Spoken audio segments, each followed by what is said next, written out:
Good evening and welcome to the regularly scheduled November 18th, 2025 regular city council meeting. Chad, would you lead us in prayer, please? Be glad to. Join me in prayer, please. Heavenly Father, we come to you this day, Lord, grateful for all the many blessings you bestow upon us in this city, Lord. I ask that you be in our midst tonight, lead, guide, and protect us in our actions, our thoughts, our words, Lord. I ask that you be with the families of those that have loved ones that are sick, Lord. Touch them, give them peace and healing. Amen. If you'll stand for the pledges, please. Pledge allegiance to the flag of the United States of America and to the republic for which it stands, one nation under God, indivisible, with liberty and justice for all. Honor the Texas flag. I pledge allegiance to thee, Texas, one state under God, one and indivisible.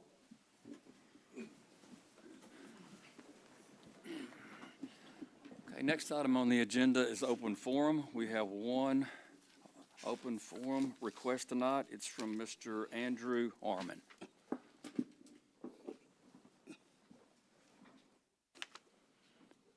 Mr. Harmon's not here? Okay. Then we'll pass that till a later date. Here you go, Karen. Okay, next item is consent agenda. Items to be removed from the consent agenda. I have one, it's 5B. And I have one, I want G. And I would like E and F, as long as we have it. Remove. I'm sorry, I didn't have my mic on. I'd like E and F removed. Okay. Okay, do we do a motion now to pass? Yeah. Which would be, which ones? A, C, and D.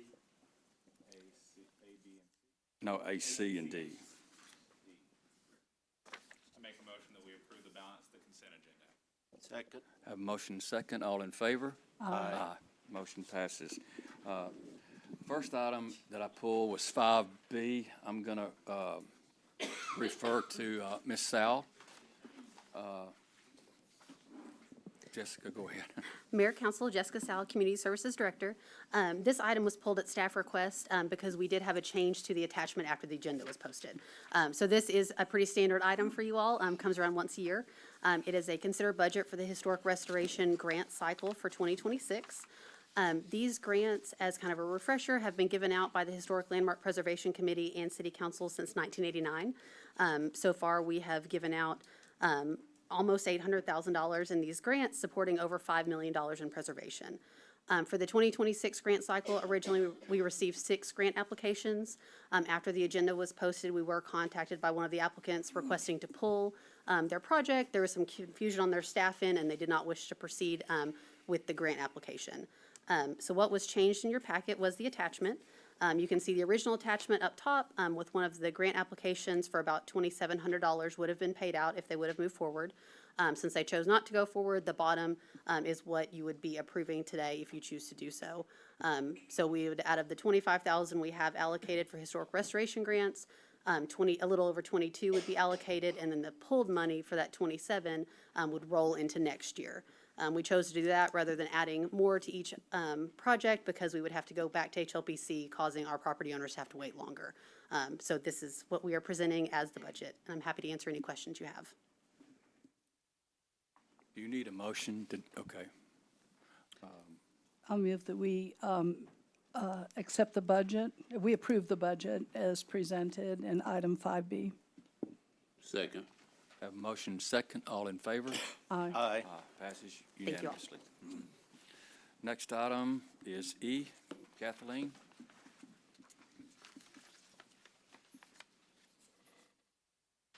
Kathleen, you pulled it. What do you? Okay, all right. Mayor, City Council, Kevin Sardinia, Assistant Director of Finance.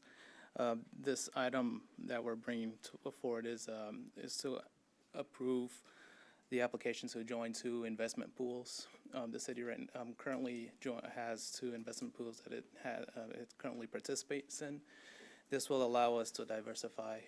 Both of these pools are compliant with the Public Investment Act, so this allows us to mitigate risk also by diversification. So the reason I pulled it, which I explained to you beforehand, was I thought this was really interesting how you're exploring different options in both E and F. And I think it's helpful for people to hear how you're exploring ways to conserve our dollars and to look at ways to invest them. And if you wanted to go into F also and explain that too. I think it's Yes. very helpful for people to understand this. Yes, the first one is Logic, and the second one is the Texas Glass. It's also another investment pool, very widely used amongst other municipalities also. So at the end of the day, we want to have as many options available and be able to diversify. And this will add two great pools for our access.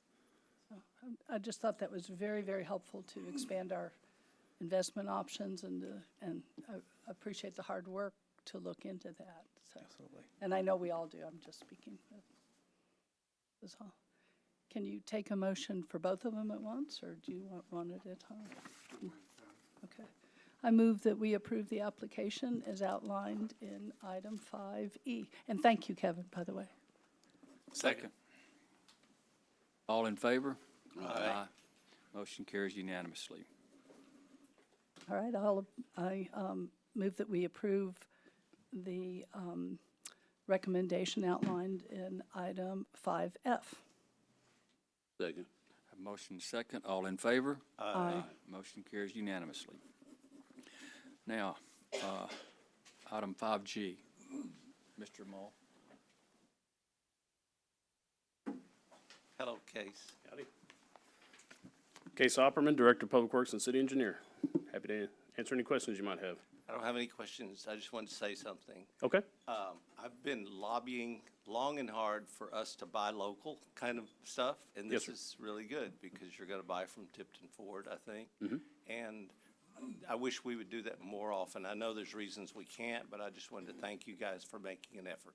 Yes, sir. Well, I can just say, and I'm not involved in this process, the managers typically, get the quotes on these vehicles, but I know from talking to them that they always try to buy local first. And sometimes we can't, but a lot of times here recently we've been able to, so we're always excited to be able to do that. I just wanted everybody to know we appreciate it. Yes, sir.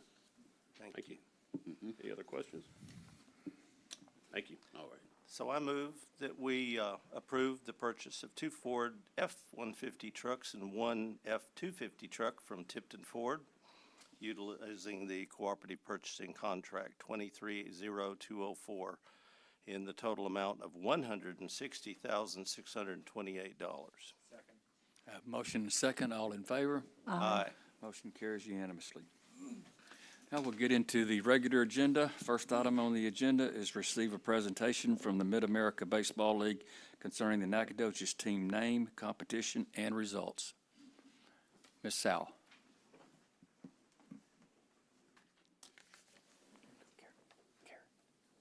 Mayor, Council, Jessica Sal, Community Services Director. I'm just going to give you all a brief introduction and then turn it over to Nick Weisenborn, who's our League Commissioner for Mid-America. As you all know, Council approved a contract with Nacogdoches Sports and Entertainment LLC in June, allowing for this team to be created. And then as soon as that team was created, we started a team naming contest. So Nick Weisenborn, is the League Commissioner for Mid-America, and he's going to give you all a presentation today and reveal our team name. So Nick, I'm gonna have you come on up, and Jason, you can come up as well. And then there's your clicker. You'll just click. Perfect.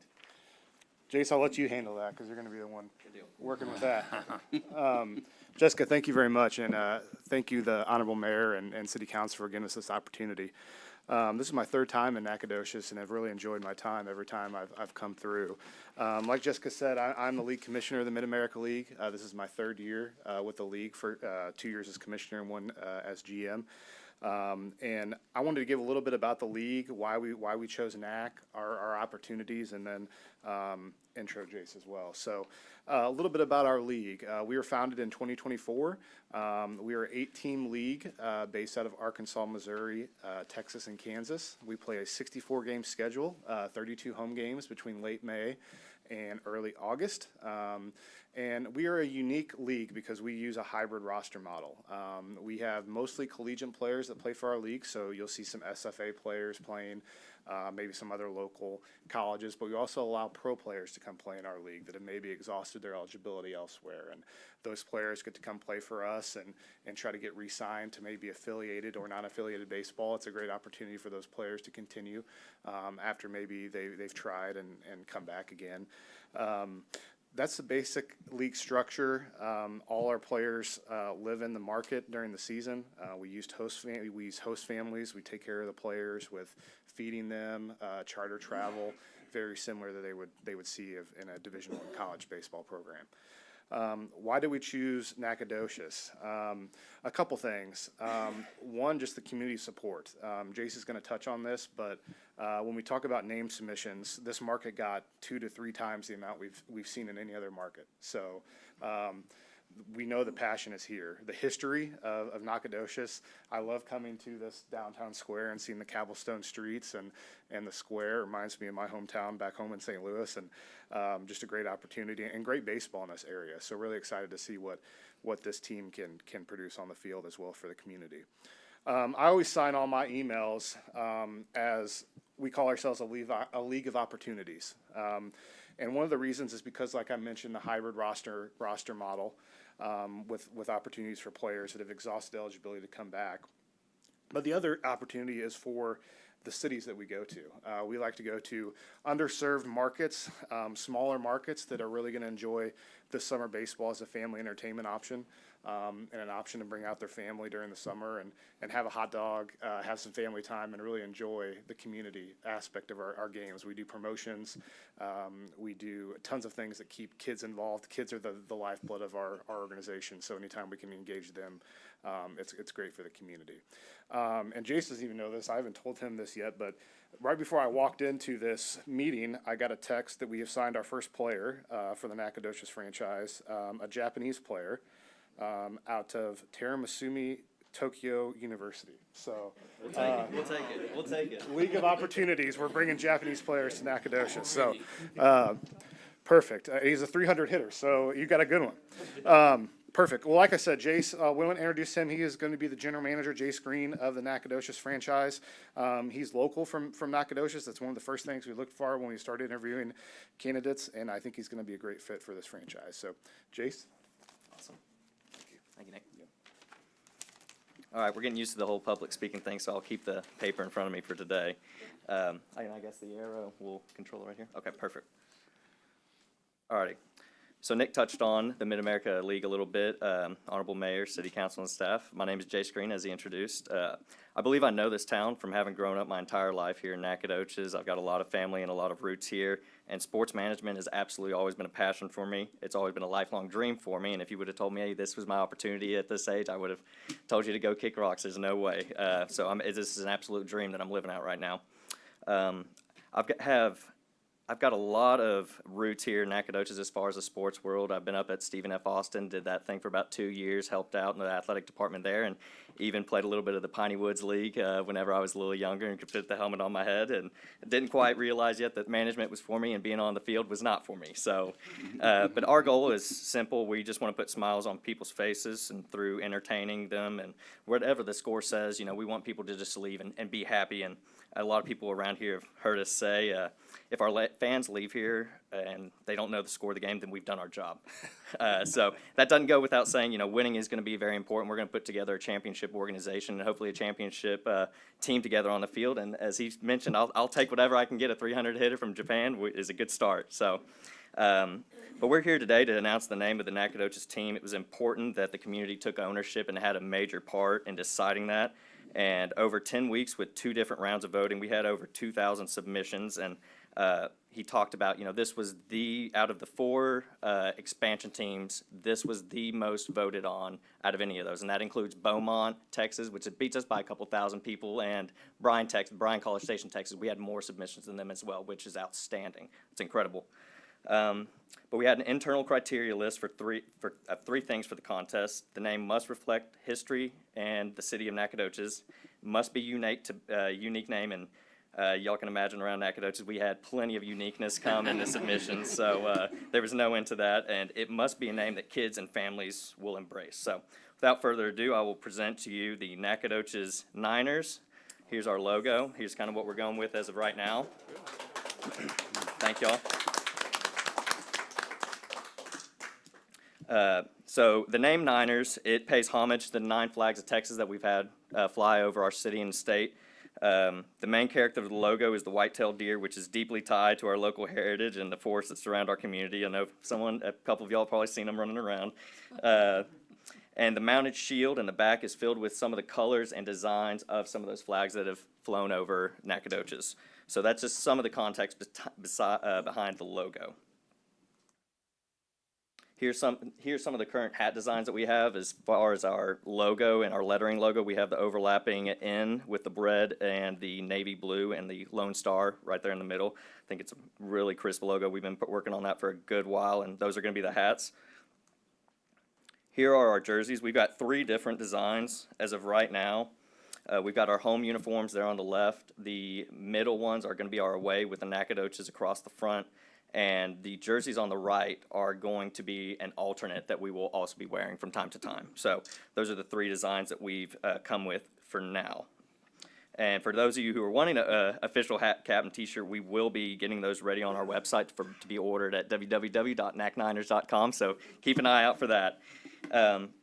Also, starting tomorrow, we'll have this available on our website, and we'll be sending this out as well. But we're going to begin the contest to name our mascot. So y'all have seen the buck, and we want to come up with a name for him. So I will take any kind of submissions and any uniqueness I can get, especially if it's anything like that first contest that we had with over 2,000 submissions. I'm hoping to get some similar numbers to that, and it's absolutely outstanding what we did that first time. So I also have a note here. I promised myself, and I promised Mark Schuster, who couldn't be here tonight, that I would not stop talking until I mentioned to everyone that season tickets are also available. So I will be shooting emails out to everybody, and if you don't get an email, contact me at 936-615-7704. I'll put that out there for everybody. So just give me a call, and if you don't give me a call, I'll be knocking on your door, and I know where a lot of people's offices are here in town, so and you can only escape me for so long. So, but again, thank you for tonight's opportunity, and we look forward to seeing everybody out at the ballpark. Okay, thank you, Jace. Hey, good job.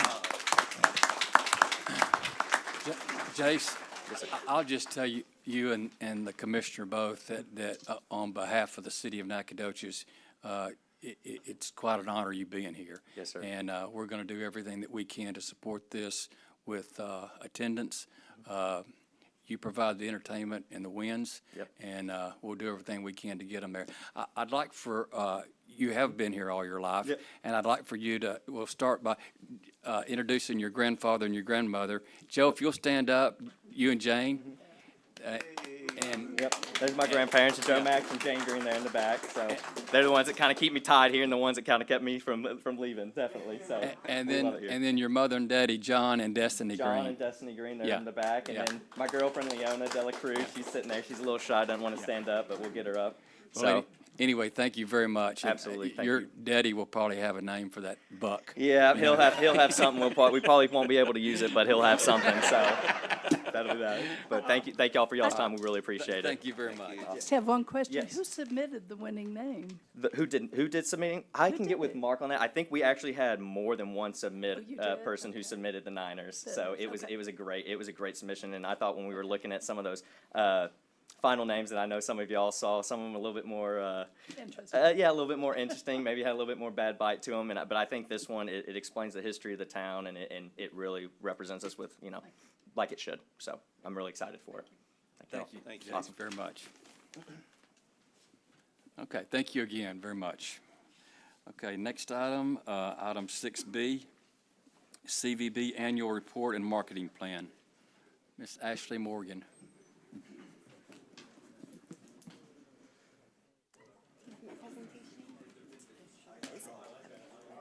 Thanks, okay.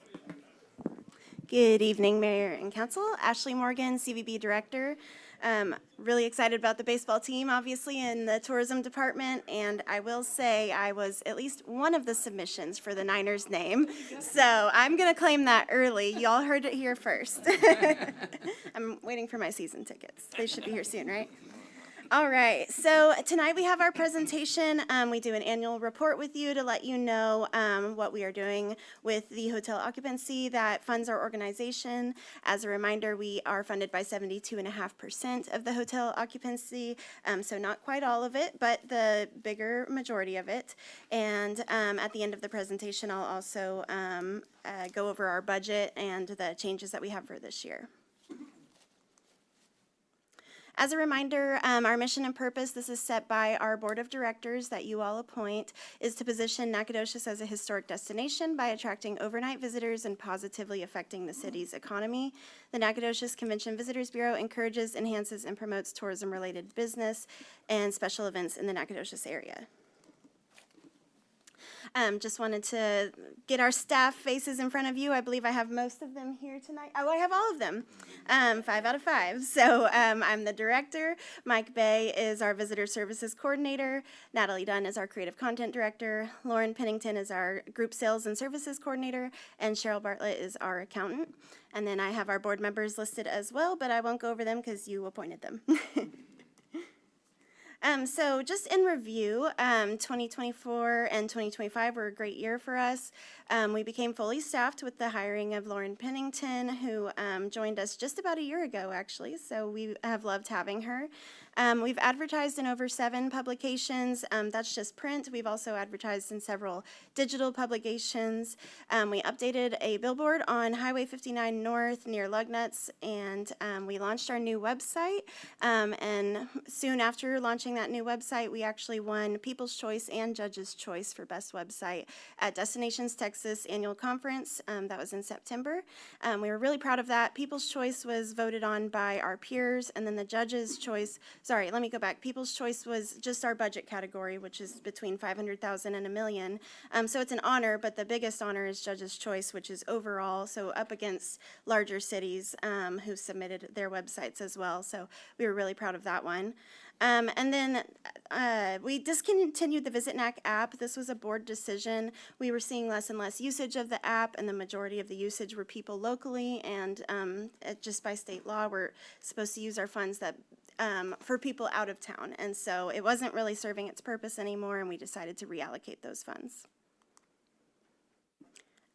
We count visitors several different ways. One of the ways is the old-fashioned tally mark every time someone walks in. Sometimes that gets a little hand, especially, or out of hand on days like the Blueberry Festival. But we also use some software called Placer AI to help us identify how many people are coming in. And we were able to toggle filters to find out where people are coming from out of town. So we had over 17,000 people in the visitor center that came from at least 50 miles out. So that's great news for the visitor center. Not every single visitor comes to the visitor center. Some visitors go straight to campus or straight to the expo center. So we're happy to bring people downtown because we're able to give them the authentic information about the town. Our social media following grew thanks to the efforts of Natalie. We had 6,300 new followers across our social media platforms. We are reaching over 1 million people with our posts, and that is due to a lot of collaboration with SFA, so we're grateful for that. And then some exciting new changes we had. We started working with SFA to bring shuttle buses downtown for events like the first week of school and the Old Town Rig Down, and I believe there was a showcase. It wasn't Showcase Saturday. It was Parents Weekend. Thank you.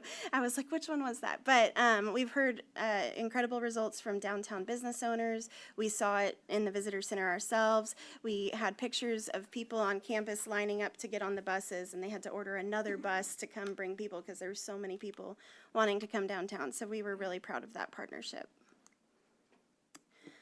Just a little bit about our visitors. So with Placer AI, we were able to run some numbers and see that over 343,000 people came to Nacogdoches from over 50 miles this year. And those people are only counted just once. However, for night stays, we had 886,000 total nights stayed in the city of Nacogdoches. Now that does include some repeats, like people who came multiple times. But that was a really great number to see that people are staying in our hotels and in our short-term rentals, and we attribute a lot of that to SFA growing, but also just general growth overall. And it should come to no surprise that our largest market is the greater Houston area, with Dallas as a close second, and Austin is our third largest market.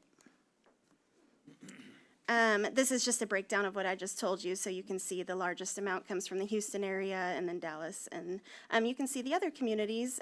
Strangely, Chicago is a big market for us as well. But the majority of our markets are within Texas. We are a drive market, and that's mainly due to limited air travel opportunities for the time being, and just the nature of our town and its offerings. Just realistically, people stay here about 2 to 3 days.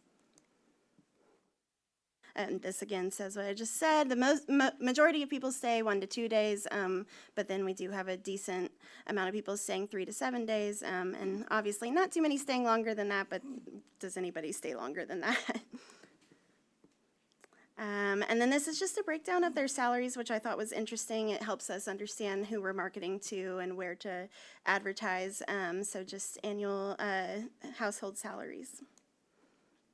These are some ads that we ran this year.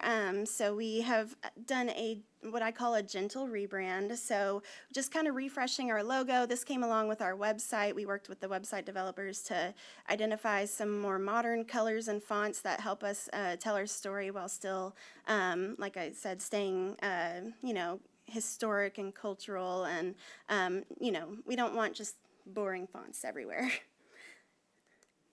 And here are some other ads. As you can see, we focus a lot on our gardens, our history, our live music, and our downtown.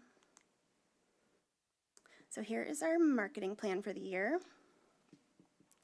So we take a seasonal approach to our marketing. We think in quarters like most people do, but for the first part of the year, which the year is the fiscal year, starting on October, we are pushing fall foliage, which actually for us happens in early December, but holiday promotions and winter breaks. In our second quarter, we heavily promote the Azalea Trail, Wine Swirl, garden tours, SFA events, and things like that. Obviously, the third quarter is all about Blueberry Festival, but also summer travels and like the water park in Tonkawa and things like that. And then the fourth quarter is the start of fall with the return of students, the Old Town Rig Down, and trips similar to that. So this year we are, we pick like a marketing campaign to go off of. Part of this is a submission for awards, but also gives us like a jumping board for how we're going to advertise and what kind of, colors and tones we're going to use. So this year we are focusing on the color palette of Nacogdoches, so telling our story through colorful photography and videography. That has been one of my biggest priorities since becoming director, that we really increase our photo and video library, because we need to have those tools ready to go when people call us and say, hey, we're doing a story on Nacogdoches, can you send us some photos? And for a while we were lacking, but we've definitely caught up there. And then we're using colors derived from the Nacogdoches offerings like pine tree green, red brick, or brick red, or orange if you want to consider it that, azalea pink, and SFA purple. And then we'll use visual language with artistic themes like life's more vibrant here. These are some ads that have actually not been published yet, but we're working with the Governor's Office of Tourism, Travel Texas, and so these will be posted on their stories on Instagram, and we will be collaborators on those posts. So we're excited to see what kind of numbers they do, because they have massive followings, and this is our first time working with them in quite some time. And they have a great co-op program where we get advertising at discounted rates through the Governor's Office of Tourism.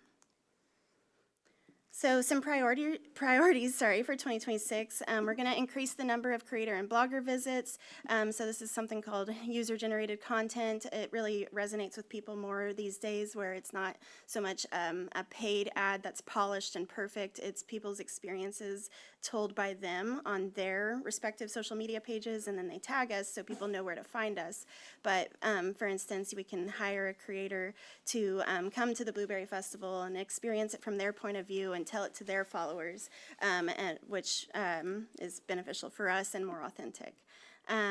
One thing that we're planning to do is create an ambassador program to engage locals. So what I'm hoping for out of this is to get people to tell our stories for us while tagging us on social media and just spreading the stories that we have that make up this town for us, and then we share them to increase the reach overall, and again, tying into that user-generated content.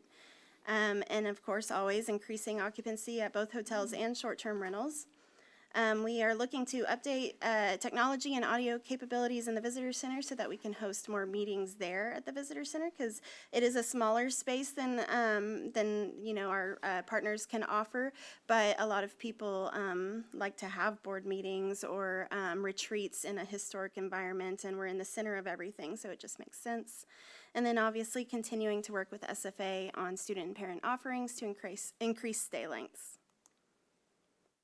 We had a video done. I'm sorry, I forgot to let y'all know about this. Do we have audio on this? Okay. I'm so sorry.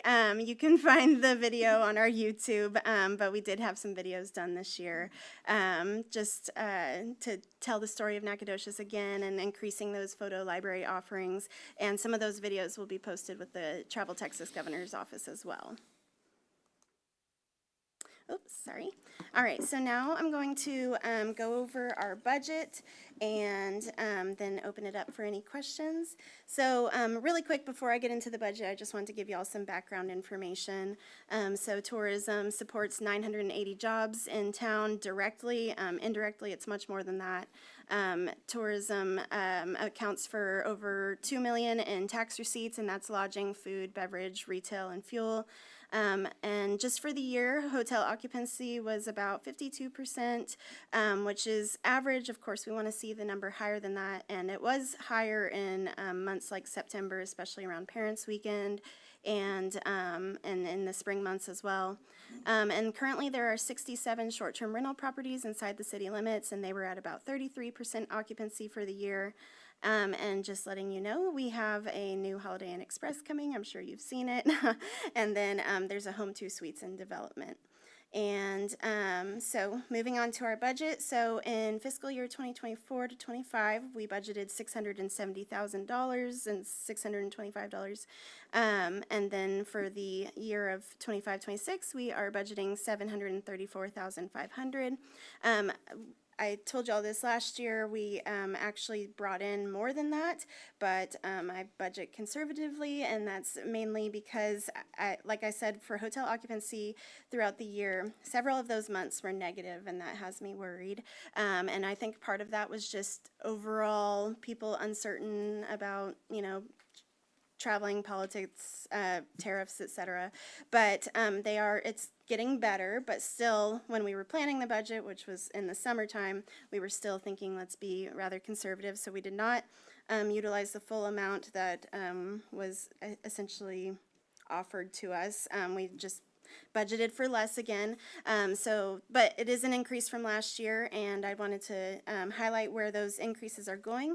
So the majority of it is going to repairs and improvements, again, what I was talking about earlier with the audio and tech, but also some repairs and updates to both outside and inside, just kind of keeping things updated and making it look nicer. And then a large part of it is increased postage due to our visitor guides, which you all have in front of you. I forgot to mention that in my presentation, but we did new visitor guides this year, and they're hefty, but they do a much better job of highlighting all the offerings in town, but it does come at a higher cost to not only print, but to send out, but it's a worthy cause in our opinion. And then we added a little bit more to advertising to accommodate travel writers. And we also are planning some more music events in the upcoming year. And with that, I'll open it up to any questions you may have. Well, I want to say you've really stepped up the game here. The pictures are beautiful. Thank you. Really appreciate it. Thank you. We have such a beautiful town. It needs to be shown. Yeah, but your photographs are really good. Are Airbnbs going to be listed on this next time? or Yes, something? so we have them listed on our website, and the QR code does go to our website. The thing about Airbnbs is they change pretty quickly. A lot of them change ownership or change offerings, and so that's why we were hesitant to list them by name. There are some that are more established that we frequently highlight in our social media and things like that, but we were hesitant to put a list just because of how often they change. I've got a few questions. Yeah, absolutely. So I'm one of the 3 people who use the app. Yeah. So, what is the major, what's the major platform that I should be going to, and what's the major platform that people use when they're looking to see what's going on in Nacogdoches now? We always ask people to go to our website. That is the most up-to-date information, especially for events. We have a submission link for people to upload their events, and then we review those, and then we use them to create our weekly and monthly What's Happening flyers. But I would say second to that would be Facebook is the most common. Just visit Nacogdoches on Facebook, which I know not everybody uses, but everybody can use our website. Everyone has Safari or Google Chrome or whatever. And then we also use Instagram quite a bit. And one of my bigger questions is, I know hot text can only go to certain things. Yes. And something came up recently in a public meeting about parking. Hot taxes can go to parking, can't they, or not? No, not unless you can directly prove that it is for a visitor. For parking for Yeah. visitors from out of town? or- Yes. I mean, if we had certain spaces allocated for visitors? It could only pay for that part. Yeah. And That's a good point. there's not a lot of cases that I've seen it be used for that just because it is so, extremely laid out in the state law. But I'm trying to think of it, like, the best case scenario I could think of is if we were to do signs in front of the visitor center that said visitor center parking only, then we could use it for that type thing. But if the spaces are also going to be used by locals, then it can't be used for that. So let me throw something out. Having done this before, you can seek opinion of counsel from the CVB statewide association, their attorney. And if you were doing something like a conference center, convention center, whatever we'd like to call it, theoretically, you could probably do it, and they would attribute a certain percentage to it. So you can interpolate, I use words that I don't understand for your purpose and comedy. So there'd be a way to Aggie calculate that thing backwards to probably some kind of formula, but if again, you would probably look at your total number of trips. It's kind of like when you do transit analysis, you can kind of bifurcate, another word I can't use, peel off those different either trip demand. It was something about biology. I haven't figured that part out either. So you can probably attribute a certain percentage and thus a cost for certain types of things such as capital. So associated parking with a conference center, something like that could be justified. You could bamboozle them. Like the old With stone math. fort if it came here or something. Yes. There are ways, and so, again, historic sites, you can even play with some of the transit pieces too, public art on that side. So there is a way to it, but it would need to be justifiable. I've also seen some cities get in trouble for building things not with the full intent of really using it for that said purpose, and then having to pay back money. Yeah, So we don't want that. Well, I know you know what every single one of those words mean. So, I'm calling your bluff there. But I'm just trying to think about, and how do we decide what the hot taxes are going to be used for? What portion, who decides? Yeah. And Jerry was thinking maybe we might have a workshop on it. I'm confused about the whole Well, thing. yeah, I mean, I'm not even sure who did it for the first time. I'm assuming a city council many, many years ago. I hate to be like, it's always been this way, but as long as I've been with the city, this is how it's been. But we get 72.5%. And then the Expo Center gets a flat rate. I want to say it's 90 or 95,000 a year. That's a very old contract as well. And then Historic Sites gets that 25,000, and then the rest goes into like a hot fund, that some of it is used for historic preservation projects as enough gets built up in it for. So really, I'm talking about that fund, that large discretionary amount, because I was surprised we had Yeah. a request, and I was just surprised by Yeah, it, because we've never heard it before, and then all of a sudden, we were there to approve it, and I was Right. like, this hadn't happened in my 4 years, so. Yeah, so I guess it's a case-by-case basis, and really that's up to y'all. We are not, I'm not even aware of how much is in that fund, and so that would be a finance question, I think, but it just is, yeah, like I said, a case-by-case. One case that we have considered requesting funds for is if so we had an AC unit go out over the summer, and it kind of seemed like we might need to do more than one unit. I don't know if y'all know, but we have 6 units in the visitor center, and it was looking to be like a 6-figure amount, and we thought, okay, we could look to that if we needed to, and fortunately, we only had to do one at the time, and we're anticipating to do more in the upcoming year. But things like that, like large-scale projects that we can't budget for. Well, and again, I'm more talking about our discretionary dollars. I don't consider your air conditioning going up. Oh, yeah. Discretionary, but I'm just thinking about these discretionary funds. And really, we are prioritizing our major needs, and what can we use, how So- can we meet them? So there'd be some things probably coming in the downtown master plan Right. that would be eligible for maybe transit funds, some for hotel motel funds, hotel motel capital, and then the general rule, Brad, and I'm not gonna say horse heads, heads in beds, not horse heads in beds. But that's the general rule to go by, although I like to use the other, it's a lot funnier.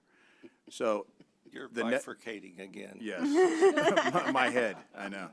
So, but in general, if there's as much as you can tie directly to enhancing hotel stays as your primary, your other, so I've also seen cities try to make the argument, oh, it's putting more people in the restaurants. That is not considered a direct eligible cost. It's a spinoff, but it's not how you actually justify the use of those funds. That being said, they also have the carve-out for historic sites and those items, What too. about shuttle buses like you used? Is it possible that we could have a shuttle bus that runs every weekend for the college kids to come downtown? Well, here's my answer. Yes, having implemented well, I won't say necessarily college kids. I'll put it this way. Having implemented the rubber tire trolley in Galveston, that is entirely paid with hotel motel funds. And that's where I was headed. And we have some things in the downtown plan that could probably justify certain peak demand. So could you pay for your typical Brazos Transit operation with it? No. Could you pay for it during peak periods where you have higher hotel stays? Yes. That is justifiable. So, and how those two are collected and then counted and spent. So one of the things that we probably will be doing at the close of this plan, because the Brazos agreement is up for renewal, is with some of the proposed capital improvements, start looking at what it would take to upgrade some of those vehicles, and could they eventually run, we also just had the active transportation plan funded for planning of pedestrian improvements on North by TxDOT, by the commission.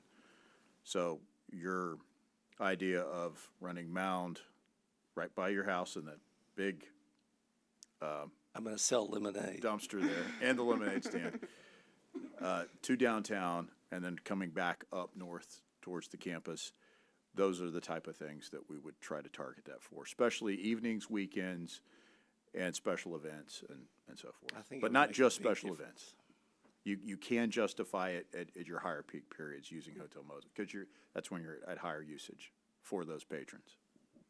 The language in the law does say that it's primarily for transportation should be from hotels. However, there is wiggle room, especially in a place like Nacogdoches where the hotels are all on one side of town, and then the Fredonia Hotel's walking distance. And so, yeah, there's some ways to make that work for us.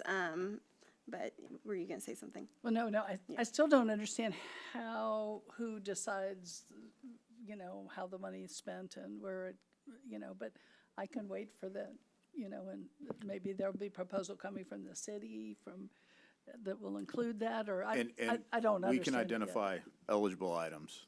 And again, one of those could be, could you buy some historic style or work with Brazos to upgrade a few vehicles that are used at certain times, peak periods.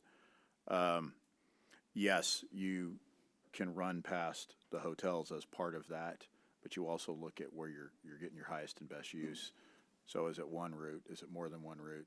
We obviously have some capital that needs to be improved because you have sites in between. So you also have all the historic sites that you could connect to in a loop. So all of those things contribute. But yes, it can be done, having done it before. And no, not everything in a Galveston is completely tourism. Although having lived there, it's almost completely tourism at this point. So I just want to be sure that we have a tight budget, and even these dollars, if they can go to our highest priority needs, that's what I am really asking for. And I don't really know still who's going to make it, or I assume the city will. Anyway, somewhere between the CVB and the city, there will be some recommendations that hopefully will target our most critical needs right now, where it's applicable. Is that a fair statement? Or yes? I'd say yes, and yes, we could pay for things like air conditioners too, I think. But I think we can also identify some other items that will enhance the downtown experience, enhance visitors coming here, and still retaining the historic character. So we will be bringing y'all the downtown plan next month. So Thank ultimately you. though, we're the ones who will make that decision. That's why you get the big bucks. Well, yeah, but hopefully, I mean, we made a decision about $250,000 that we didn't see beforehand, so hopefully we'll be involved in that decision-making. They came out of hot taxes, that just surprised me. That was about a month ago. And historic sites are eligible as well. Right, but hopefully we'll have a more thorough discussion in advance, because, I mean, $250,000 is a lot of money when we have a lot of needs, and Unless you're from Monaco. I'm just joking. to me, it's a lot of money, and I think to a lot of people out here. So anyway, that's where I'm coming from. Thank you for all you do, Oh, thank you. all of you. Any other questions? Thank you, Ashley. You do a good job. Thank you very y'all. much. If you would, we'll need a motion on the budget. Okay. I'll make a motion, we approve the budget for the CVB. Second. Have a motion second. All in favor? Aye. Thank y'all. Motion carries unanimously. Okay, next item, 6C, consider approval of Resolution 1401-11-25 regarding acceptance of the 2025 airport layout plan for the A.L. Mangum Jr. Regional Airport, and authorize the city manager to execute any and all necessary documents.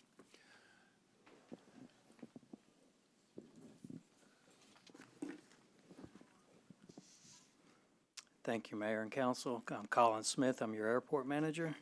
I'm excited to be here with you this evening and that we're near the finalization of our airport layout plan project. The results of this project will become the roadmap for airport development spanning the next 20 years and well beyond. This 10-month planning project concludes with a robust airport development plan with many supporting exhibits and narrative chapters. It incorporates much of what was developed in our 2020 terminal plan. It utilizes user, stakeholder, and airport advisory board input and advice. We are seeking your approval and adoption of the plan as it is presented this evening, contingent upon upcoming state and federal reviews, comments, and approvals. I'm pleased to introduce our consultants for this project, Ms. Carrie Campbell, Mr. Tony Davis, and Mr. Jeff Borwick. They're all from Woolpert. Tony is here with us today, and Jeff and Carrie are with us remotely. Tony, Carrie, and Jeff and their team have proven very talented, and they've been great to work with. They've listened to our request, and they've made this plan our plan, not their plan. I'm happy about that, and I think you will be too. Tony will now present a summary of the A.L. Mangum Jr. Regional Airport 2025 Airport Layout Plan project to you. Thank you.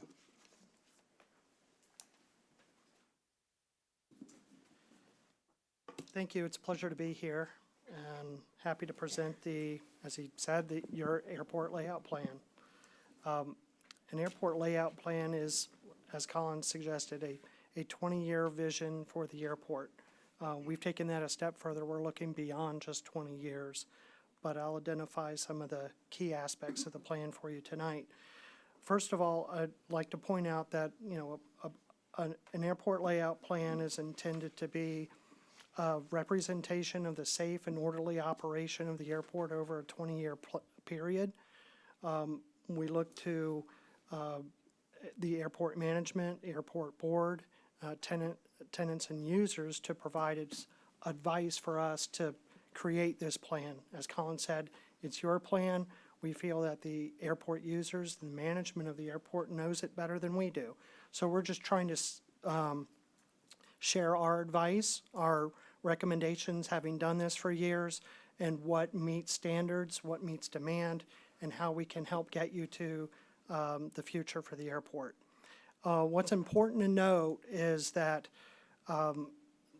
this is a required effort by the FAA and TxDOT. This project was funded 95% by a grant from the FAA and TxDOT. In order to receive future funds from those entities, from FAA and TxDOT, you're required to have an updated airport layout plan. The last one was done in 2008. There was a terminal plan that Colin mentioned from 2020, and this is an update to all of that. So we divide planning into 3 distinct categories. We do an investigation phase where we look at the operation of the airport and predict its future in terms of aircraft operations and based aircraft. Then we develop some solutions around that, and one of those important things is to reach out to airport users and tenants. We did a tenant user survey as part of this project where we gathered information from those users, but also we had a lot of involvement with Colin, his staff, and the airport board. And then finally, the implementation phase is really how are we going to get there? We show what this airport layout plan looks like. It's a drawing set that gets submitted to TxDOT in the FAA. They review it and approve it, and then it serves as that roadmap for eligible projects. Now, the first element of any planning type of study like this is to do an inventory. You measure what you have, you get a clear understanding of the facilities that you have. Here we look at the runways, the taxiways, the airspace around the airport, the approaches, but we also look at landside components such as the terminal area, the hangars that surround the taxi lanes and taxiways, just to get a better understanding of where this airport is today and serves as a base for what the future might hold. Then we look at forecasting, and here the most critical part is to distinguish what we call the design aircraft, or what type of aircraft is going to be serving this airport at least 500 times a year. That helps us understand what the design criteria around the runway and the taxiway system needs to be for that 20-year period. This is where we've taken a step further beyond just 20 years, and we're saying an ultimate design aircraft as well. So within the 20-year period, we're looking at what we call a B-2 type aircraft. That's a small, mid-sized jet, and that's the kind of aircraft that you see today. Ultimately, we expect to see what we call a C-2 aircraft, or a mid to large size corporate jet. We're not talking about passenger service or anything like 737s or anything like that, but more representative of the aircraft that you see on the screen here. So using the input from our forecast, using input from the airport management, tenant and user surveys, we developed facility requirements. This is that first element of the solutions phase. And we've determined that we'll need a runway of at least 6,000 feet in the future. We would need to expand the width of the runway from 75 feet to 100 feet. We would extend some taxiways to accommodate that runway expansion, move some facilities around to make the airside just a little bit more attainable, and increase utilization and the safety and movement of aircraft on the airfield. And land side, we're looking at a lot of changes. New entrance road, terminal area improvements, hangar improvements, a potential for a hotel restaurant on the airfield, and flight school expansion. And I'll show those graphically here in just a minute. This is the overall layout plan. This shows all of the development that we're considering. We had several rounds of development and discussion with Colin, the airport board, and this is the result that you see. Now, this is no doubt robust development. We have all kinds of hangar types, from small single-engine aircraft to large multi-aircraft storage units. The key here is that we want to be able to present a plan that has flexibility for you to build something that might not maybe be within the next 5 years, maybe it's 10 years, or something that's in 5 years might be of interest, and we may not really know what that is today. So we present this plan to have some flexibility for whatever might come. So what we've done is developed a four-phased approach for how we get to that development plan I just showed you. And we identified some years around that. But one thing to keep in mind is that all of these things that we show you can change. We can move projects from one phase to another. So this doesn't glue you into any type of development. In fact, all the development that I'm going to show you doesn't obligate the city, TxDOT, or the FAA to do any of it. What it does is it preserves your ability to do it in the future, so that if you want to develop a hangar or a terminal building, you have that in your plan. The first question that the FAA and TxDOT are going to ask you when you go to seek grant funding for a project that we're showing is it on your ALP? And that, hopefully that answer is yes. We've shown a lot of development, and that's why we have so much here, is that you can really kind of quickly check that box. Yes, we have all kinds of development here. We can meet that requirement and then move on to engineering, design, environmental, all of that, all the other things that come after planning. So in the first phase, we call that the near term. That's in the first 5-year period, and we're saying that maybe starting this year and going to 2029. Phase 2 is an interim term that's in the next 5-year period. Phase 3, what we call the longer term, is the last 10 years of that 20-year period. And then ultimate is beyond 20 years, what we really kind of see playing out further down the road. So in phase 1, the early focus that we've identified here is terminal area development. Here in the central terminal area, we've developed a new airport entrance road, a large apron area, and a terminal building. The later focus of this development plan is based aircraft accommodation through hangar development, as well as flight school expansion and growth. In the next phase, and again, like I said, these phases, projects within these phases can move from one phase two another, depending on what the interest is, what the demand holds. So in the early focus for phase two, we have large hangar development. So you'll see on the left side of the screen, the larger green hangars. Those are maintenance hangars, corporate hangars, multi-tenant transient hangars, that sort of stuff will be on the left side of the apron. We also have hotel and restaurant development on the left side of the apron as well, shaded in orange, closer to the runway taxiway. We developed that with a kind of a central focus on people wanting to come and see activity at the airport. Make it interesting, make it something of an attraction to see aircraft operations as part of your dining experience and your stay. And then the later focus is that continued aircraft, based aircraft growth and accommodating them. And it's a variety of different kinds of hangars, whether it be small single T hangars designed to accommodate a small single engine aircraft, or maybe a larger box style hangar that accommodates a small twin engine aircraft. Then in phase three, we have additional terminal area development.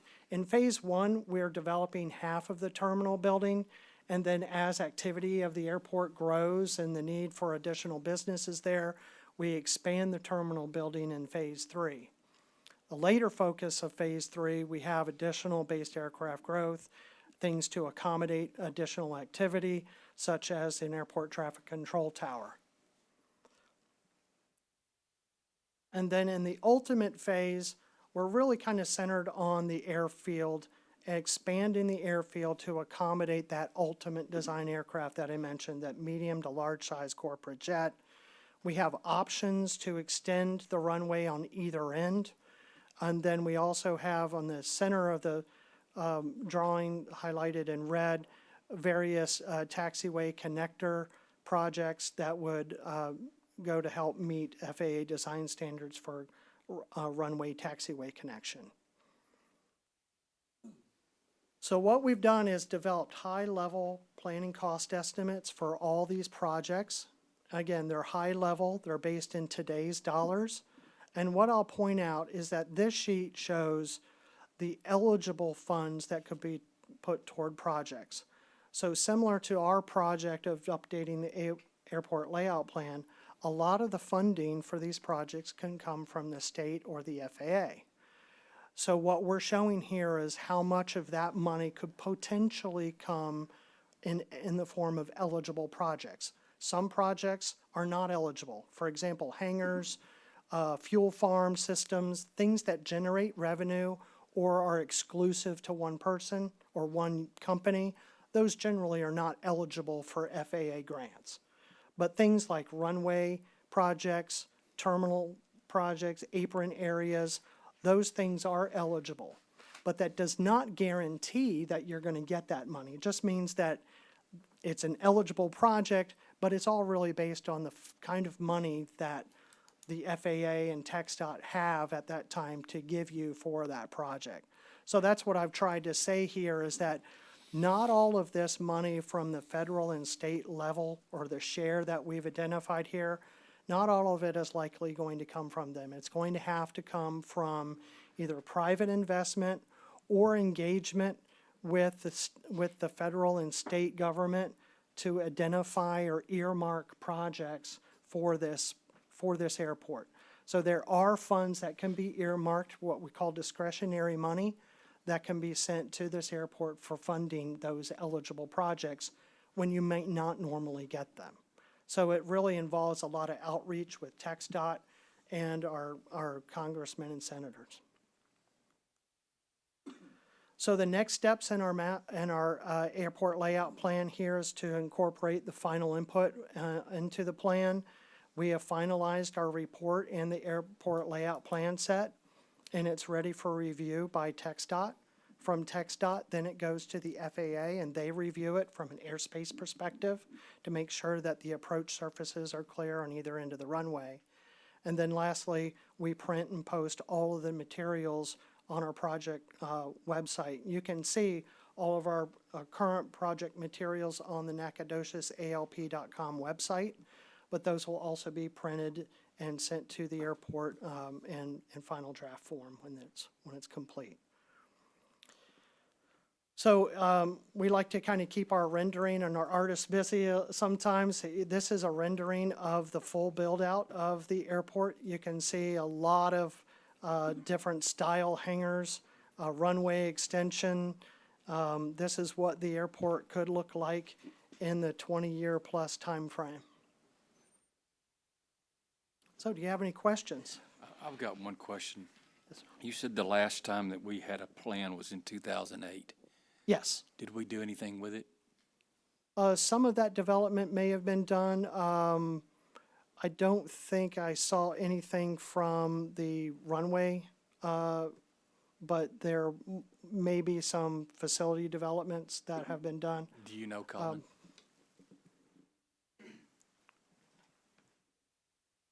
I don't know. if I'm not we- aware of much that happened from that, certainly not from the terminal standpoint. Right. We've added a few hangars, that's about it. Yeah. I don't remember there being much runway related on that particular plan. So, no, to answer your question, not much. Yeah. I'd like to really make a concerted effort if we were going to make this plan, to implement it. We've got bond money. I know that's not even close to what the money we need, but it was dependent upon matching funds and take advantage of all the federal funding and state funding that we can get and get this project going as soon as possible. And Mayor, Yes. there's some other things, just like with the downtown plan, there's some other things that we can potentially do. We can even look at packaging something, say on the hotel component, and putting out there a potential incentive agreement where rebate of funds brought from that project back into the project. Maybe not for the whole project. It's usually when you get into meeting space and some of those other things. But if you want a full-service restaurant, things like that, you can add into the project. You can't pay for the whole thing, but there are potential eligible components. So that's just one more thing. Plus, we have a little unutilized ARPA. I know we've looked at it also potentially for some elements in the downtown plan or design or maybe drainage. It doesn't mean we can't advance some things too once this is blessed, with the anticipation that we get more shovel ready. And the more items we have shovel ready in conjunction with the bond funds, the more likely it is, I think, to get approved. Right. But I'll let the experts You know, comment on that. we're at a point now where a lot of things have changed since 2008. You've got SFA affiliated with the University of Texas. They fly in here all the time. This airport is for business. It's not, I know there's some recreational air out there. There's a flight school out there. There's going to be at least two unbelievably professional golf courses 15 miles north of here.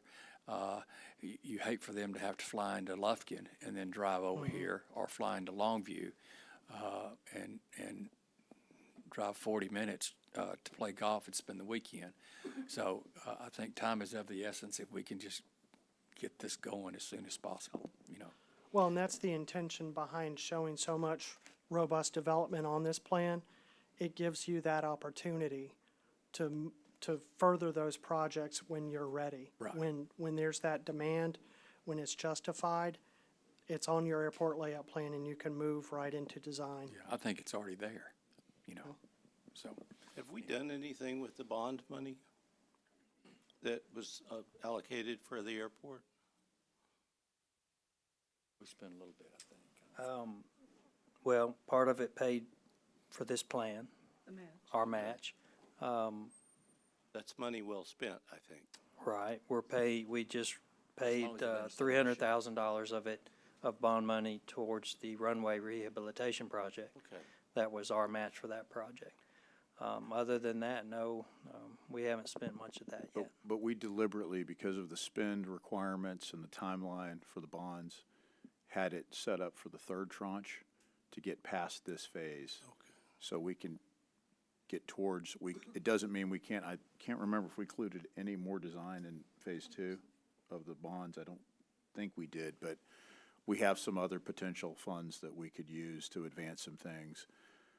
It would be great, though, that we knew something is imminent on match, because again, we have the clock starts ticking once you We have a sell those window bonds. to do that money, right? I mean, kind of. Correct.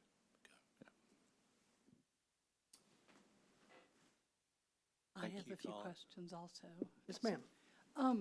I was recently at a meeting where somebody expressed the interest to lay asphalt right away, and that was in anticipation of, what is it, the Wild Springs Dunes, you know, the golf thing. And I see that the runway extension isn't right now it's at phase 4. And I'm thinking the runway extension, we've been hearing a lot about the needs at the airport. And I was thinking that runway extension was one of our more immediate needs. Am I wrong about that?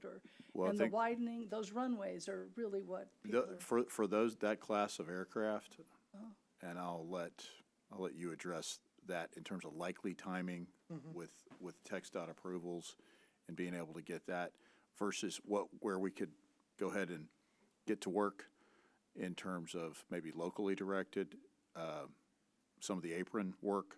That's a different animal. So some things, if there's a foundation component, once this is approved, we could start design on some of the other items too and pay for that with quote-unquote local or donated dollars. I know there is concern about the timing for the flight school and you've probably heard this, on the runway proper and those extensions and making sure we time that work right so it doesn't work against some of the enterprises out there, because there would be some interruption, obviously, during that time frame. I think we've had that discussion as well. So, did you want to speak to that part? Well, yeah, I can speak to the timing where we've showed that runway extension in the later phase. Yeah, more than 20 years away. Right. The existing runway can accommodate a lot of the demand that we see right now. When we developed our forecast, we're not allowed by FAA standards to predict a build it and they'll come scenario. Right. Okay, so we have to go based on the history of activity at this airport. We can do some prediction on activity coming from outside, say, for example, the golf course, but we can't rely on that completely. We don't have that firm commitment and what that type of activity really means. So we have to be within FAA forecasting criteria. And we couldn't, with the history of aircraft operations here, we're firmly within that activity of small to mid-sized jet activity, but I don't have a crystal ball to say when those large aircraft are going to come. And the FAA and TxDOT can't approve that forecast on a build it and they'll come scenario. So that's why I can put it in this ultimate plan and show it on the ALP. And if it moves up sooner because we're starting to see aircraft come that are larger, then we can move that project up in phasing. So basically, right now, because we have, the bond money was to repave the airport, right? Is that correct? I have it down to repave the runway, and then the other part was to do the plan. So if we repave the runway, that will accommodate, that will be That will better help. and accommodate a lot of the aircraft. for the- Absolutely, yeah. So your pavement strength goes from today it's 23,600 pounds for single wheel aircraft. And that is all of the range of aircraft that you see there today. Most of them are single wheel. The pavement project that's going to be underway soon is going to take that pavement strength to 30,000 single wheel or 44,000 dual wheel. And those are those larger corporate jets. So that is definitely a step in the right direction. That's where we're headed. So we'll be able to accommodate some larger aircraft early on. And then we see where this plan takes us. If we have to move the runway project up in phasing, we can do that. The ALP, what we submit for approval to TxDOT and FAA, does not show phasing. It just has all these projects laid out. So the airport can decide, the city can decide how the phasing is going to take place by what is happening at the airport. That helps. I did, one of the things that I was questioning about the usage and the expansion of the usage was we had two significant jumps, so it isn't like we added that number doubled over, eventually over 20 years. It was actually in the last 10 years that we doubled the usage at 10,000 in 2015 to 16, and then 10,000 more in the last. So I guess this takes that into consideration, that Yes. we're, okay, Yes, it jumping does. exponentially, not Yes. just on a level. Yes, we developed 3 scenarios around activity Okay. essentially based on the history of activity and what the general aviation market is doing nationwide. And you had plenty of input from our local pilots. Yes, we did a tenant user survey. Throughout the study, we gave them QR codes as well as handouts to access an online survey that we incorporated into the plan. Perfect. So do we have input from people like the people who are involved with the downtown plan? And, because this came from somebody I was just surprised to hear the input from about we need to, get that pavement done right away and all the paving. Again, you have the rehabilitation project, which is gonna come first, Okay, the resurfacing. The extension is a different project. right, okay. So that is, So I so don't you have really that, but then know- you have the apron. So if that's something that, and I don't think the expectation from the feds and TxDOT, the FAA and TxDOT is that entirely they would fund everything out there. I think, no. No. And so that's where I'm saying if we have other funds that we can bring to bear, or being blessed enough to have those from the philanthropic side, if we can spend a little local money, whether it's general fund or leftover ARPA or something on design, get something ready to be bid, and then let's say that airport association or 501 has some money in it, then let's say it starts with the expansion of the footprint for the aprons, so you can park more aircraft out there, like some of the ones that have been coming since the golf course opened. I think the other piece is obviously the terminal, and maybe you could do a phased approach on that. Do something that's more inviting, that could have a counter for rental cars, that could have maybe a small, even just a lunch counter, something, or vending machines, and some lounge, but definitely bigger than what we have. I do believe we have parties that would be interested in matching or working with us on that. Now, again, it's chicken and egg, and you have a certain amount of bond funds, and I think we need to probably, I can't remember, did the resurfacing project, did that change on the percentage? Did it actually go up on TxDOT participation by 5%, I think? 95%. Okay, so it went from 90 to 95. So those are the type of things we can then look back at our current bond funds and any other funds and see what else we can advance.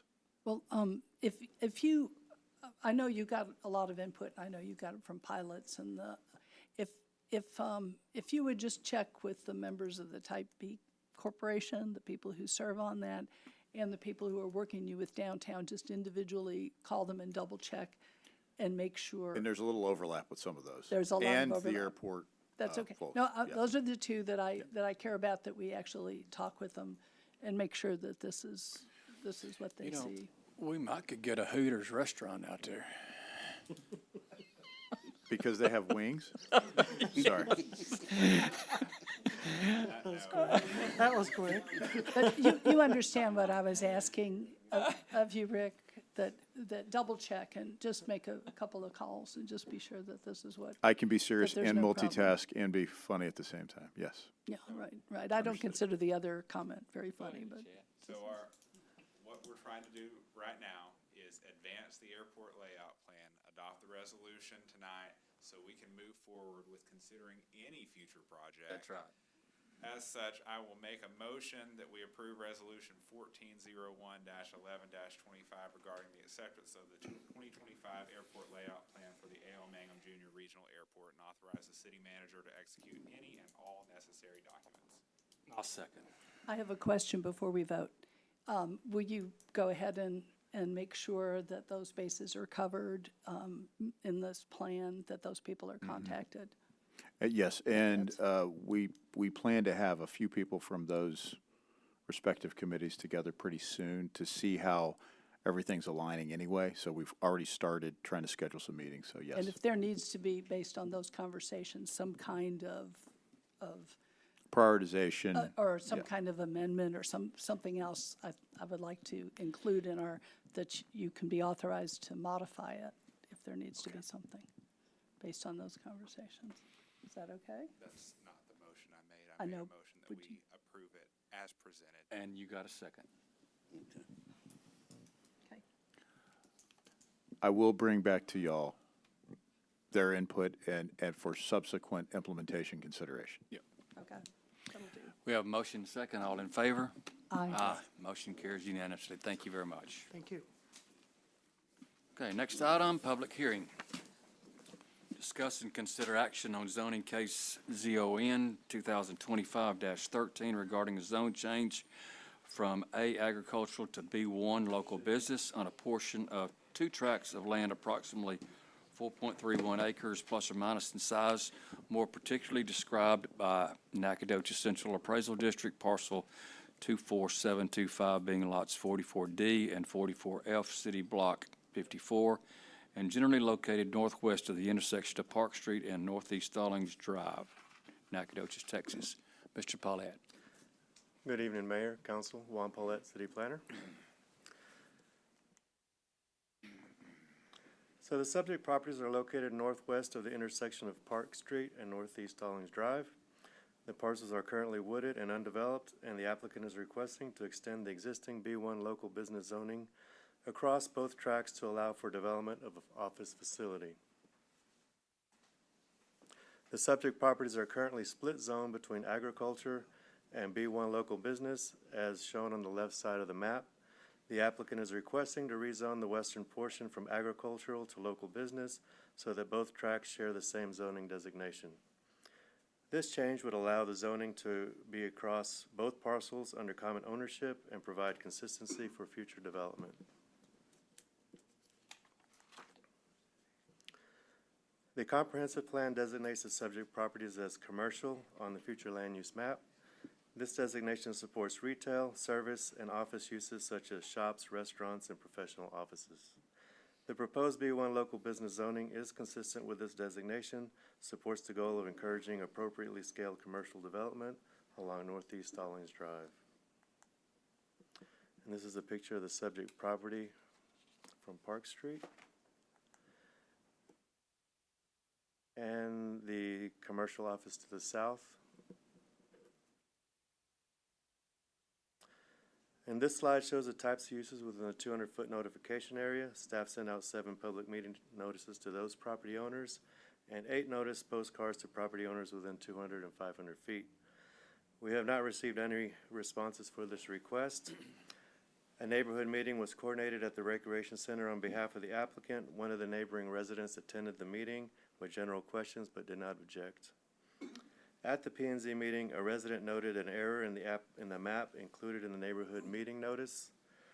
There was an additional parcel highlighted that was not part of this request. Staff clarified the correct zoning area at the meeting, and all maps in that public hearing and this one show the corrected parcel.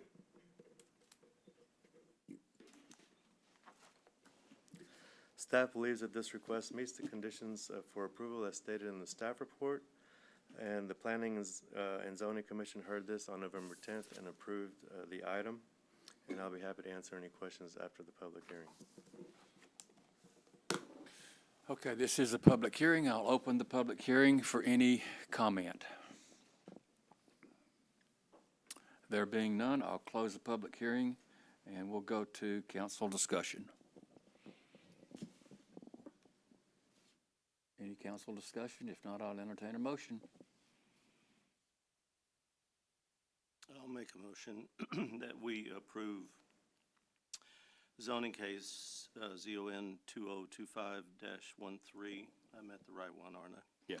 Regarding a zone change from A, agriculture, to B1, local business on a portion of 2 tracts of land, approximately 4.31 acres in size, more particularly described by Nacogdoches Central Appraisal District 24725, lots 44D and 44F, City Block 54. Second. Have a motion and second. All in favor? Aye. Aye. Did you vote aye, Kathleen? I did. Okay, I didn't hear you. That's why I asked you. Motion carries unanimously. Next item is also a public hearing. Discuss and consider action on specific use permit case SUP 2025-05 regarding a specific use permit request for the expansion of an existing mini warehouse storage facility in a B2 general business district on one parcel of land approximately 2.35 acres plus or minus in size, more particularly described by Nacogdoches Central Appraisal District, parcel 82326, and located at 5210 Southeast Stallings Drive, Nacogdoches, Texas. Mr. Paulette. Thank you, Mayor. Juan Paulette, City Planner. City Manager. I keep forgetting. So this request is for a specific use permit to allow the expansion of an existing mini warehouse storage facility located at 5210 Southeast Stallings Drive. The surrounding properties consist primarily of public uses. McMichael Middle School is located directly south, and Emmeline Carpenter is located to the west. This facility was originally constructed in 2017, but did not receive a specific use permit at the time. The owner is now seeking to bring the property into conformance with the zoning ordinance and to add additional storage buildings to the rear of the site. The property is zoned B2 General Business, which allows for many warehouse storage facilities with approval of a specific use permit. The surrounding properties are primarily zoned B2 General Business. The area consists primarily of public and undeveloped land uses. The proposed expansion is consistent with the existing zoning pattern and surrounding land uses. The future land use plan designates this area as public, which includes government buildings, office, public schools, and other institutional uses. Although the existing and proposed use does not exactly align with the public designation, this facility is located along a major thoroughfare with similarly low intensity and institutional uses. The expansion will bring the existing development into conformance with the zoning requirements while maintaining compatibility with the surrounding area. And this slide shows the site plan with the existing facility and the proposed expansion of the 2 new buildings shown towards the rear of the facility. And this is a picture of the subject property. And this slide shows the types of uses within a 200-foot notification area. Staff sent out 4 public meeting notices to those property owners within 500 feet, and we have not received any responses. Staff coordinated a neighborhood meeting at the council chambers on behalf of the applicant, and none of the surrounding neighbors attended. Staff believes that this request meets the conditions for approval as stated in the staff report, and the Planning and Zoning Commission heard this item on November 10th and voted to recommend approval. And I'll be happy to answer any questions after the public hearing. This is a public hearing, and I'll open the public hearing. Does anyone have any comment? There being none, I'll close the public hearing and go for council discussion or a motion. Mr. Paulette, just one question. I may have missed it, so forgive me. Were there any additional conditions we were adding? No, there wasn't. No conditions. No conditions. Thank you. I'll make a motion that we approve the specific use permit 2025-05 regarding a specific use permit request for the expansion of the existing mini warehouse storage facility in a B2 General Business District, one parcel of land, 2.35 acres, more particularly described by Nacogdoches Central Appraisal District as parcel 82326. Have a motion second. All in favor? Aye. Aye. Motion carries unanimously. Next item is a public hearing. Consider approval of an ordinance of the City of Nacogdoches, Texas, amending Chapter 34 Environment, Article 5 Noise and Vibrations, and Chapter 118 Zoning. Article 7 Performance Standards of the Code of Ordinances of the City of Nacogdoches, Texas, providing a severability clause, providing a continuation clause, and providing a repeal clause, and providing an effective date. Mr. Jerry Baker. Mr. Mayor, members of the council, Jerry Baker, City Attorney. What you have before you is proposed ordinance related to our, right now, two noise ordinances that are currently in our code. As you may recall, we had a workshop back in April of this year when this was originally presented to discuss kind of how the city would want to approach addressing this issue. Because as was pointed out in Chapter 34, we have under Article 5, the noise and vibration section, really more of an enforcement section. But we also have Chapter 118, two sections, 118.504 and 118.507, under the performance standards set forth in Article 7 of that code. And so, as you recall, there was several discussions or a discussion about how to address this potential conflict between these provisions, the fact that many of our code enforcement and police officers weren't even aware of the provisions in Chapter 118 because that's our zoning ordinance. And so the idea was to try to address that discrepancy, clear up that issue, and really consolidate that into one section. And there was some discussion about potentially using decibel levels, whether or not to do that, whether or not we had the equipment to do that.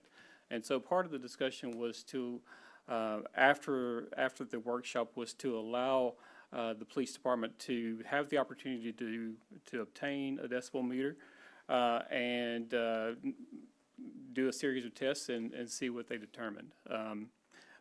Assistant Chief Kennedy is here if you have any questions for him after the public hearing. But I would just say, generally speaking, after taking that opportunity and performing those tests, really the results were inconclusive with regards to, and for really from an enforcement perspective, how to implement that tool to the best use. And so what we've come before or presenting before the council is one that really doesn't incorporate those decibel meter standards that are set forth in 118 anymore, really eliminating those and consolidating everything under Chapter 34.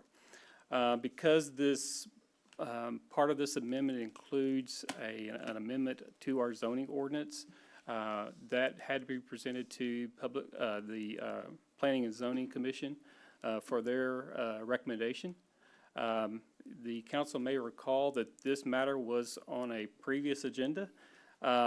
So back in October, this was originally presented to Planning and Zoning, and they wanted more time to consider the matter, so they tabled it. But because it was already on our agenda, it had to be brought forward, and we made that announcement at that time. Planning and Zoning heard that presentation again on November 10th at their meeting.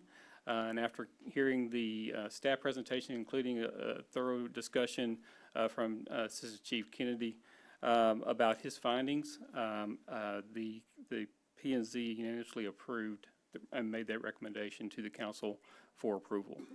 So I have in front of you both a red line and a clean version of this ordinance, whichever is more helpful for you to read. But as you can see, and in those amendments, it's, as I mentioned, it's really the purpose of the amendments is to clarify and update part of that language in Chapter 34 related to the use of sound equipment in vehicles, the sound equipment in residential and business locations. to clarify some language regarding some of the presumptions for violations for residential business owners and related to the affirmative defenses that are set forth in that provision. So you'll see that, particularly if you look at the red line version, you'll see where those changes are being made. I would just point out that the plainly audible standard is really the one that's really been adopted, both for sound equipment used in vehicles as well as in residential and business locations, and you'll see that laid out in that subsection. I believe that's all as far as, and just to point out, as you'll see at the back part of there, for those two sections, 118.504 and 118.507, those would now, that language will be entirely removed from those two sections. Okay. So this is a public hearing, so I will be happy to answer any questions that following the public hearing. Okay, this is a public hearing. I'll open the public hearing and have any comments from the audience? Ain't many here. I'll close the public hearing and we'll go to council discussion. Just one question on Sure. my end. So in the event that a change is needed to the noise ordinance going forward, not have to have a public hearing because it's. That's correct. So the only thing people have said to me is like, are you cracking down on sound? And I may be wrong, but I was telling them, no, we're just trying to clean up the duplication of ordinances. Correct. Is that right? Correct. And the confusion that's caused by the fact that you've got these decimal meter requirements that are laid out in 118, which don't nobody knows work. about, particularly our code enforcement and police department who are there to enforce those provisions. So I just wanted to say I really appreciate the trouble you've gone to, and also the police, to really try and figure out how to enforce this. It's really a lot trickier than people understand.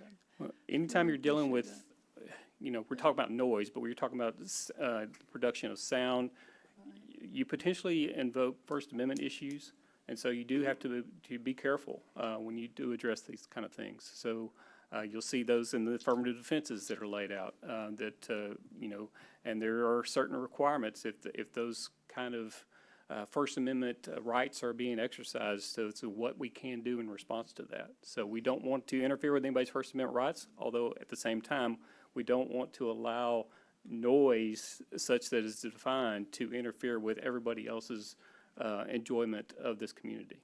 So I've been hearing a lot about data centers and stuff coming into towns, and they upset people because of the whine and stuff like that. Sure. All that. Does this address that, or is it something we could address eventually if it happens? I think to some extent, from a general perspective, if you look at the first section under 151, I mean, if it causes what we define as an unreasonably loud and disturbing noise or vibration, it's going to be a violation. Now, here's the issue, and I think really this is addressed a lot in P&Z when we brought both the initial time and in this past meeting, is what can we do from a land use perspective, try to head this off before it becomes something you have to enforce on the back end. And Mike's here, he was here, but he really presented that to P&Z and gave a good, thorough overview of the things we try to do from a land use perspective as far as distance, from other, especially residential areas, trying to locate those kind of things in industrial zoning districts, to try to minimize that as much as possible and put other soundproofing type mechanisms in place through an SUP or something, those things that we can add conditions where we couldn't with a zone change. But if we use those types of things, then I think we can try to head those issues off before they become an issue. That's the intent anyway. And Jerry, and we are getting inquiries from those type of things too.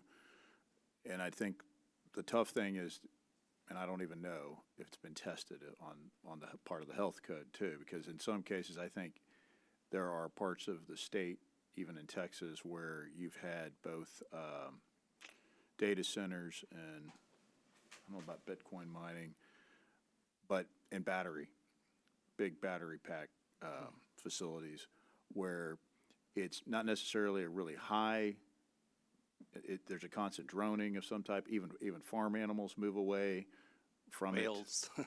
Yeah, goats' eyes bleed, no, I'm just, Yeah. but maybe within the health code, that's another piece we probably need to look at as this evolves too. Not just the land use per se, but the health code. And Councilman Maul, you may recall from our zoning subcommittee, we've had some discussions about these battery systems and how do we need to address those as a city? Because we've had some inquiries about that. And so that's probably going to be coming forward to the council in the near future. We've had some initial discussions at the subcommittee level. Once those discussions are finalized and we have that language finalized, we'll again present that to P&Z and then ultimately bring it to council to address that. So hopefully we can add additional requirements such as, requiring an SUP or something to those effects to, add these conditions to try to prevent as much as possible the impact that these kind of sounds and vibrations would have on people, as they're residing in their homes. A lot of it is future and it is business, and we want it, but at the same time, it's where you put it. And I think Correct. that's what we got to do. And that's what we have to be smart about. Yeah. Right. Any other questions? I'll entertain a motion.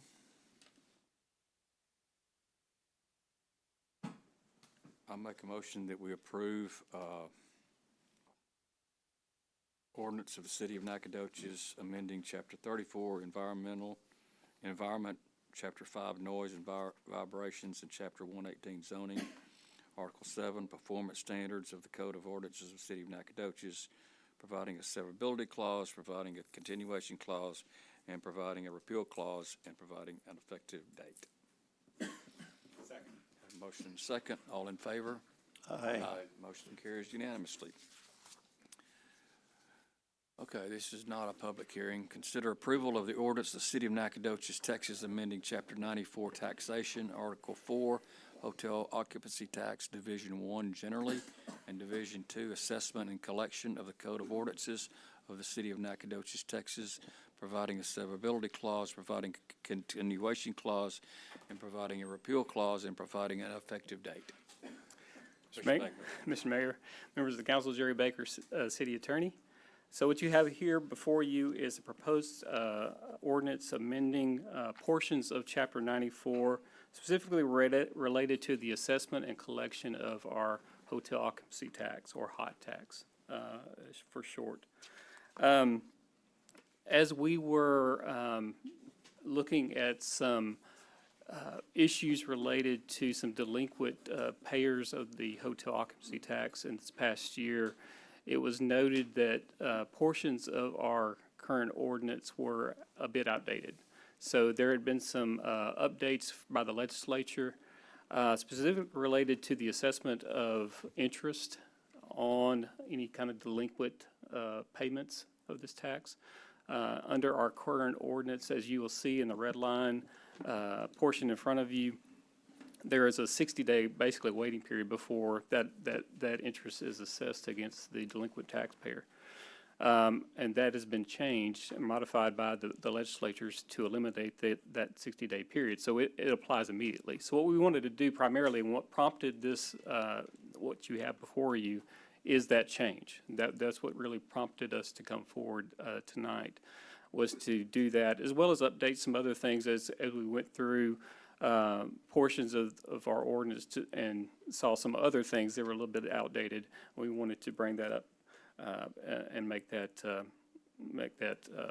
in alignment with what current statute under the Texas tax code is. Okay, so as you probably know, and as Ashley already talked about, under Chapter 351 of the Texas tax code, cities have the ability to assess and collect the local portion of the hot tax by enactment of a city ordinance.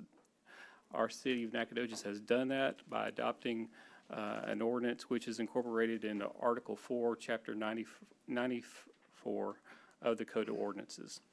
The proposed amendments, as I mentioned, primarily want to get us updated to what's in current law there under the tax code. One of those things, as pointed out in the red line, is the addition of short-term rental to the definition of hotel. That's been updated by the legislature, and we're just mirroring that. That language that you see there before you is the exact language that's in the tax codes as well. Also, for whatever reason, and I'm not sure why, Section 94-142 was put in Division 1 under generally instead of Division 2. So one of the changes you see here is moving that under the assessment and collection portion of our code so that it's in line with what it's intended to do, and is to point out what these penalties and interest are if and when there is the requirement that the city has to go out and collect these from delinquent taxpayers. And so you'll see that being moved under Division 2.